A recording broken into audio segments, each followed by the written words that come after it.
محبت اور عبادت دونوں پاک شے ہیں، یہ کبھی بتائی نہیں جاتی، بس کی جاتی ہیں۔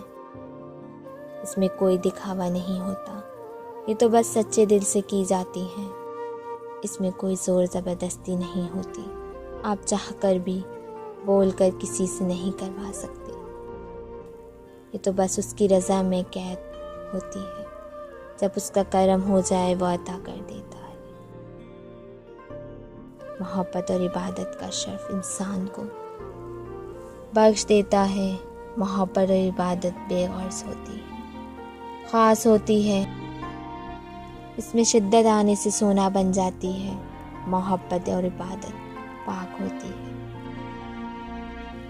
ہاں ان دونوں میں شراکت دوری نہیں ہوتی، ان دونوں میں محبوب صرف واحد اور یکتا ہوتا ہے۔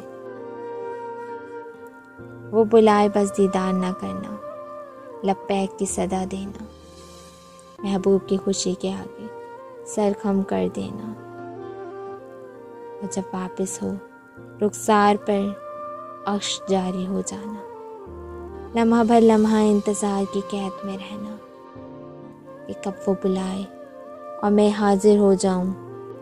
محبوب جس کام کا حکم دے بس وہی کرتے جانا، اور جس کام سے منع کر دے اسے وہیں چھوڑ دینا، اور سدا اس پر قائم رہنا، اس کے رنگ میں رنگ جانا۔ بس یہی محبت اور عبادت کا تقاضا ہے، مکتب عشق کا دستور نرالا دے۔ چھٹی اس کو نہ ملی جس نے سبق یاد نہ کیا۔